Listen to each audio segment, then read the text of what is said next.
Picture this. You are a football supporter. You have traveled thousands of miles to be in this stadium. You have paid more for your ticket than any World Cup in history has ever asked of you.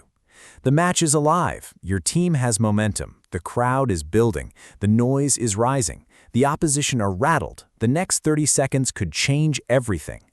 And then a referee blows his whistle, reaches into his pocket, holds up a small board with a water droplet on it, and 4,000 people in your section start booing.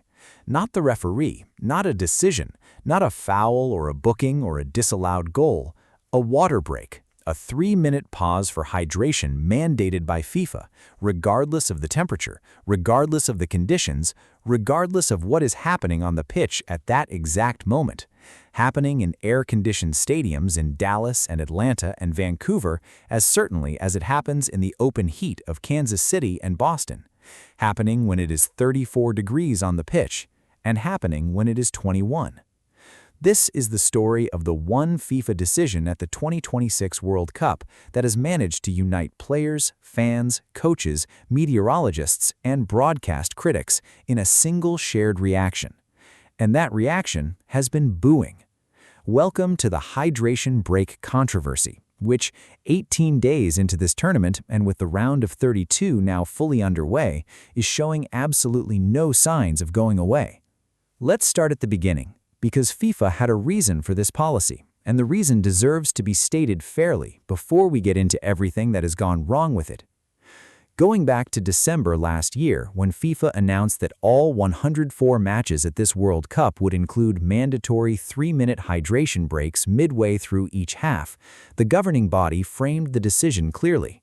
Player welfare, heat protection, drawing on the experience of the FIFA Club World Cup held in the United States last summer, where temperatures soared into the high 30s across multiple venues, and coaches were cutting training sessions short under official heat warnings.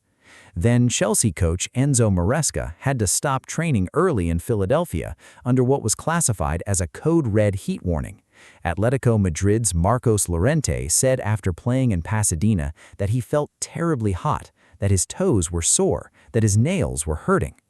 The heat across American venues in summer is genuinely extreme, and the risk of exertional heat illness, which carries genuine medical consequences including cardiac strain, neurological impairment, and muscle breakdown, is not theoretical. It is documented and real. FIFA also cited a principle of consistency. Rather than leaving breaks to referee discretion or applying temperature thresholds that would produce breaks at some venues but not others, they opted for uniformity. Every match, every venue, every half, the same break, applied the same way so that no team ever has a different preparation expectation going into a game. On those terms, the argument makes sense. You can see the logic in it. Here's where things get interesting. The breaks happen at the 22nd minute of each half, not approximately, the 22nd minute, regardless of what is happening on the pitch at that exact moment. And what that means in practice is something that nobody in FIFA's planning meetings appears to have fully thought through. The 22nd minute is not a quiet moment in a football match. It is inside the period when teams are still feeling each other out, when transitions are rapid, when the first genuine wave of attacking pressure often arrives. It is not halftime. It is not a natural rest point. It is the middle of a half that was building towards something. And when the whistle goes for the break at that moment, everything stops. The crowd's noise collapses. The players walk to the sidelines. The coaching staff gather them around tactical boards and begin issuing instructions. Because if you have 3 minutes in which the referee has officially paused the match, you would be negligent not to use it. The atmosphere, built carefully by 40,000 people across 22 minutes of football, deflates in the time it takes a player to reach the advertising boards and accept a bottle from the team kit man. Virgil van Dijk, the Netherlands captain, speaking after his team's draw with Japan in the air-conditioned stadium in Arlington, Texas, was the player whose words captured the specific absurdity of this most clearly. He said, with a laugh that carried a distinct edge to it, that hydration breaks were a bit interesting. He said he had been watching almost all the games up until that point, and every time the break came, it went to commercial. He said he didn't really like it. He said that if it is genuinely hot, obviously it would be good to have them, but that you have to look at it in every game separately. The stadium in Arlington, Texas, where Van Dyke said this, is one of the most comprehensively air-conditioned sports venues in the United States. The temperature inside it during matches is controlled. It does not approach the heat levels that pose any documented risk to player health. The break happened there anyway. Didier Deschamps, whose France side are one of the tournament's frontrunners, said the breaks were splitting the halves in a way that had turned two halves into something that felt like four quarters. He said it before the tournament. He has repeated the sentiment since. He is not alone. Uruguay manager Marcelo Bielsa, a coach with one of the most analytically sophisticated minds in football, a man who has spent decades studying how the game functions and why, was considerably more pointed at his press conference ahead of Uruguay's match against Cape Verde. He said that playing 4 periods instead of 2 alters what he called the culturally constructed conception of how to interpret football. He said it adds nothing and takes away a lot. And then he said something that is particularly important because it comes from one of the game's deepest thinkers rather than from a player reacting emotionally. He said that when the decision was made to divide matches into 4 periods, no thought was given to the effect it might have on what makes football such a captivating sport.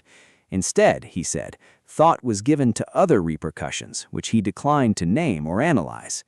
He didn't name what those other repercussions were. He didn't need to. Everyone listening understood. A 30-second advertising slot during a World Cup match on Fox Sports in the United States costs between $200,000 and $300,000. During USA matches and later stages of the tournament, that figure can reach $750,000 per slot.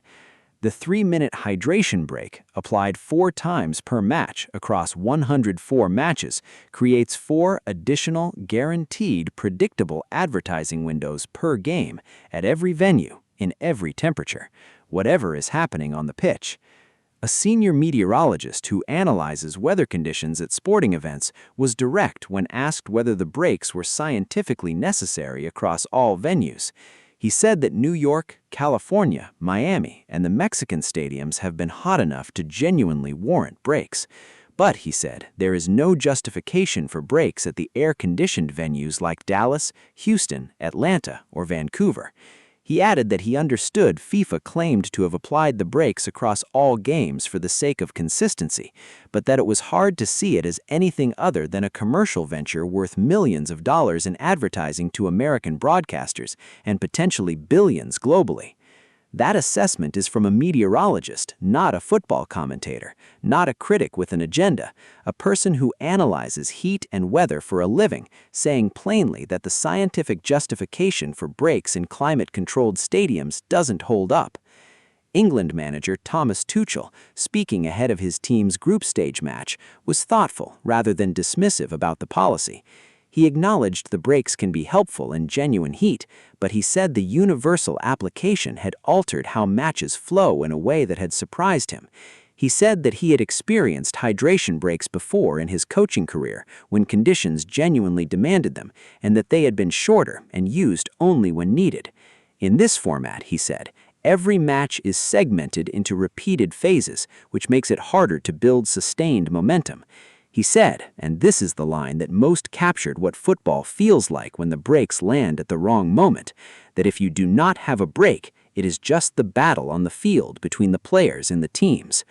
The battle is being interrupted, by design, every match, every half.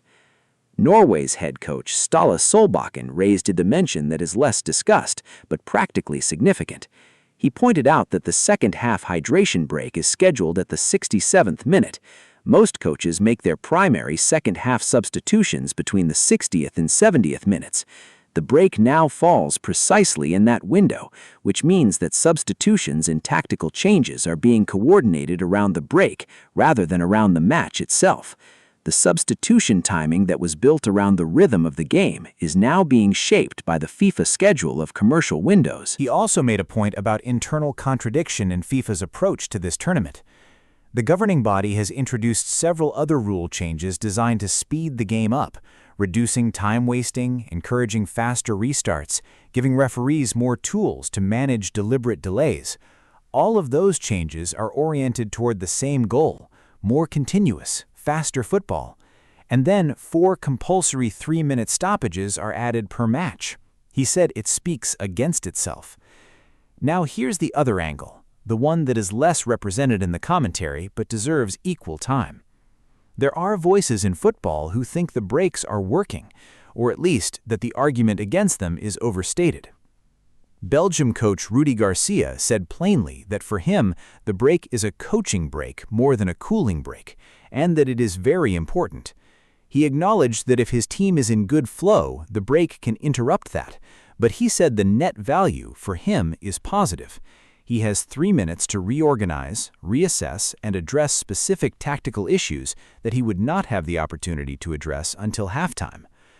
Brazil boss Carlo Ancelotti said after his team's opening draw with Morocco, the match in which Brazil found themselves behind, that the first half hydration break enabled him to deliver fresh instructions at a moment when his team needed them. That was for Ancelotti a direct practical benefit in a critical match situation. Mauricio Pochettino, the USA manager, said the breaks are useful during hot afternoon matches.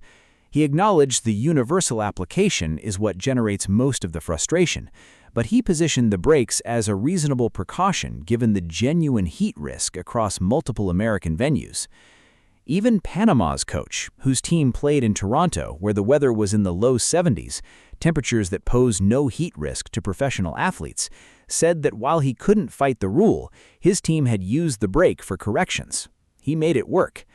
And there is a scientific argument in favor that is worth stating fairly.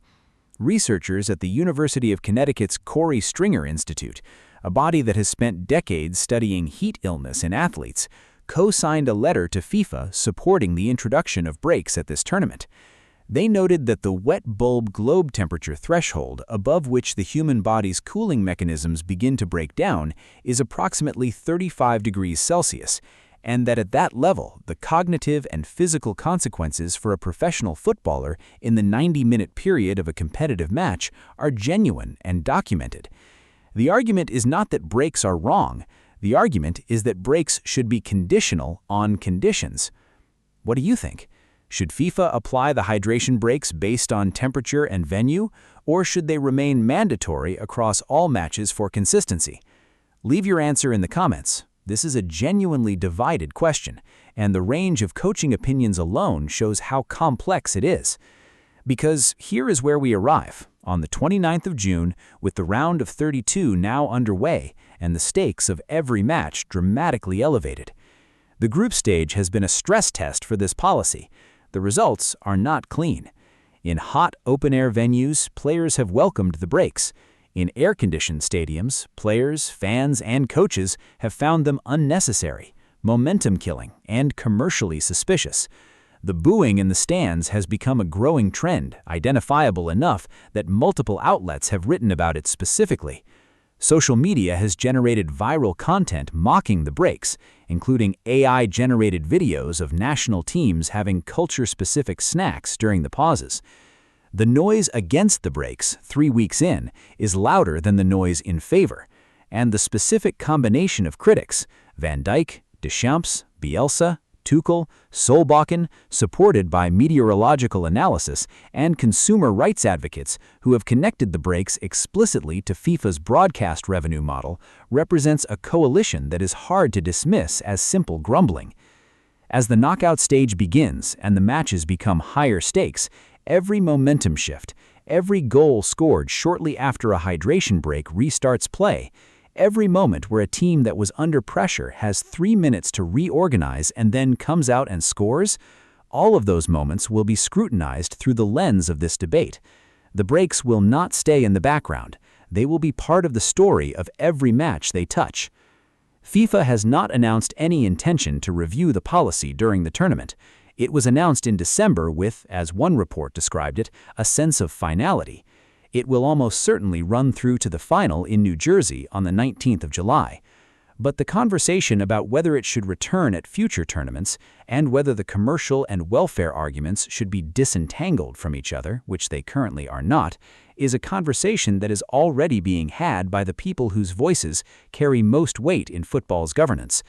Because a policy that unites Van Dijk, Bielsa, a Dartmouth biologist, a meteorologist, and the booing sections of 4 different stadiums across 3 countries, that is not a policy that will be quietly forgotten when the tournament ends. Football's round of 32 begins now. The stakes are maximum, and somewhere around the 22nd minute of the first half of every match, a referee will blow his whistle and hold up the water droplet board. And the booing will tell you everything you need to know about where this debate currently stands.